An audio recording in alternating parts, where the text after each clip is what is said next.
شہید ایرانی supreme leader آیت اللہ سید علی خامنئی کی نماز جنازہ ادا کر دی گئی۔ جنازہ گاہ اور تہران کی سڑکوں پہ ایرانی عوام کا جمع غفیر، لاکھوں کی تعداد میں سوگواروں کا اشکبار آنکھوں سے شہید رہبر کو خراج عقیدت، ہر طرف آہیں اور سسکیاں۔ سیکیورٹی خدشات کے باعث موجودہ سپریم لیڈر مجتبیٰ خامنئی اپنے والد کے جنازے میں شرکت نہ کر سکے۔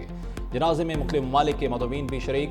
کل جنازے کا جلوس تہران سے قم جائے گا۔ 9 جولائی کو مشتمل تدفین سے پہلے آیت اللہ علی خامنئی کی میت کو عراق کے شہر نجف اور کربلا بھی لے جایا جائے گا۔ سابق سپریم لیڈر آیت اللہ علی خامنئی 28 فروری کو اسرائیلی حملے میں شہید ہوئے تھے۔ حملے میں ان کے داماد، ایک بہو اور 2 برس کی نواسی بھی شہید ہوئی تھی۔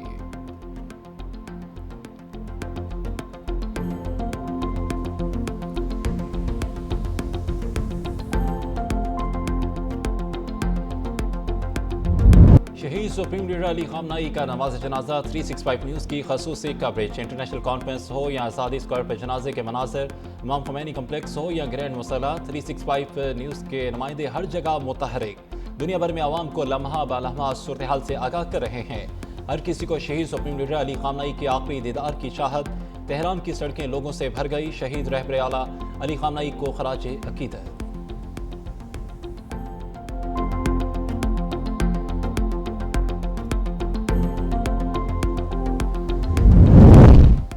آیت اللہ علی خامنئی سے ایرانی عوام کی عقیدت اور جذباتی وابستگی نے امریکی صدر کو حیرت میں ڈال دیا۔ کہتے ہیں کہ ایرانیوں کو خامنئی کے لیے روتا دیکھ کر حیران ہوں۔ سمجھتا تھا کہ ایرانی ان سے نفرت کرتے ہیں۔ امریکی صحافی سے گفتگو میں کہا کہ اگر چاہتے ہو تو جنازے میں موجود تمام افراد کو نشانہ بنا سکتے تھے، لیکن ایسا نہیں کریں گے، کیوں نہ کہ پھر مذاکرات کے لیے فریق باقی نہیں رہے گا۔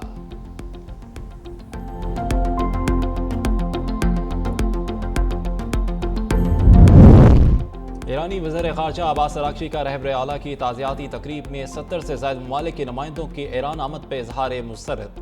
Social media platform X پر اپنے بیان میں کہا کہ یہ تاریخی یادگاری تقریب دوست عرب ممالک کے نمائندوں کی شرکت سے مزید اہمیت اختیار کر گئی۔ یہ موقع خطے میں مشترکہ تعلقات کی تاریخ میں ہمیشہ یاد رکھا جائے گا۔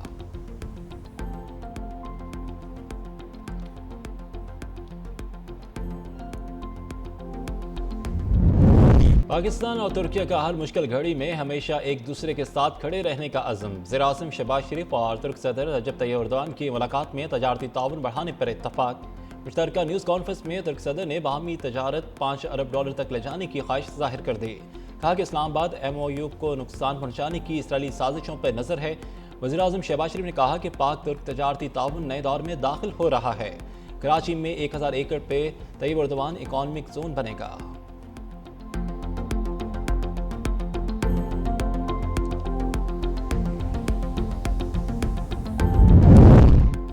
پاکستان پھر ایران امریکہ مذاکرات کی میزبانی کے لیے تیار۔ امریکہ ایران مذاکرات 11 جولائی کو پاکستان میں ہوں گے۔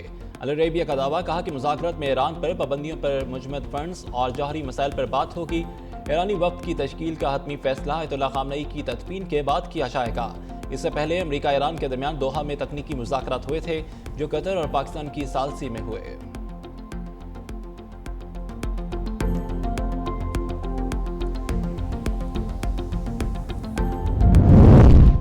فرانس اور برطانیہ آبِ ہرمز میں فوج تعینات کرنے سے باز رہیں۔ ایران نے خبردار کر دیا، آبِ ہرمز میں بارودی سرنگیں ہٹانے کے لیے اپنی فوجیں تعینات کرنے کے برطانیہ اور فرانس کے اعلان پر ایرانی وزارت خارجہ کا سخت رد عمل۔ کہا ایران اور عمان کے علاوہ کسی اور ملک نے فوجی مداخلت کی تو کشیدگی مزید بڑھ سکتی ہے۔ روس کا کہنا ہے کہ آبِ ہرمز ہی ایران کا جوہری ہتھیار ہے۔ چیئرمین روسی سلامتی کونسل نے کہا کہ ماسکو ایران کے ساتھ اپنی اسٹریٹجک شراکت داری جاری رکھنے کے لیے تیار ہے۔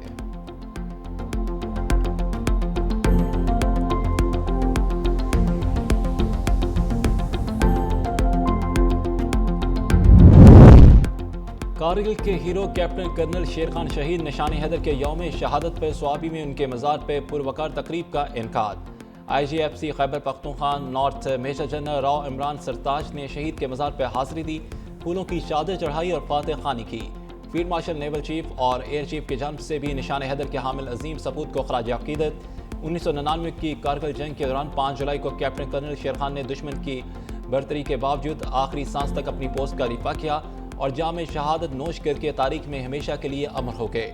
ان کی بے مثال جرأت اور دلیری کا اعتراف دشمن بھارتی فوج کے بریگیڈیئر نے بھی کیا تھا، جس پر انہیں پاکستان کے اعلیٰ ترین فوجی اعزاز نشان حیدر سے نوازا گیا۔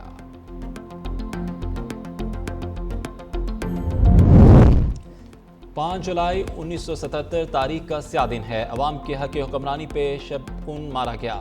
سینئر وزیر سندھ شرجیل انعام میمن کا خصوصی پیغام کہتے ہیں کہ 5 جولائی کے غیر جمہوری عمل نے سیاست، معاشرے اور قومی ترقی پہ گہرے منفی اثرات مرتب کیے۔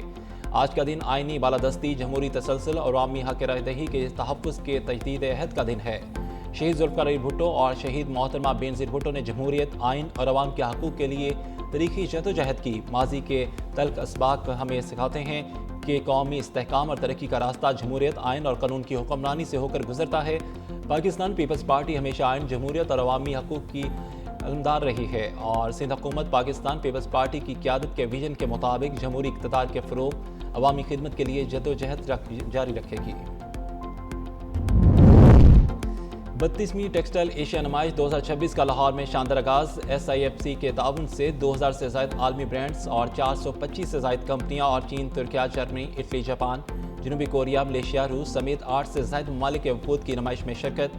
ٹیکسٹائل ایشیا 2026 جدید machinery, digital technology, value added مصنوعات اور برآمدات کے فروغ کا مؤثر عالمی پلیٹ فارم بن چکی ہے۔ ایکو ٹیکسٹائل کانفرنس 2.0 میں گرین مینوفیکچرنگ، قابل تجدید توانائی، سرکولر اکانومی اور عالمی رجحانات پر تبادلہ خیال ہوگا۔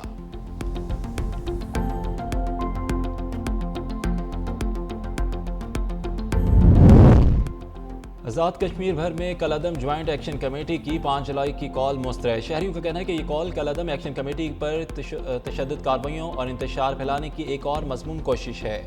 ریاست بھر میں تمام کاروباری مراکز اور بازار معمول کے مطابق کھلے ہیں۔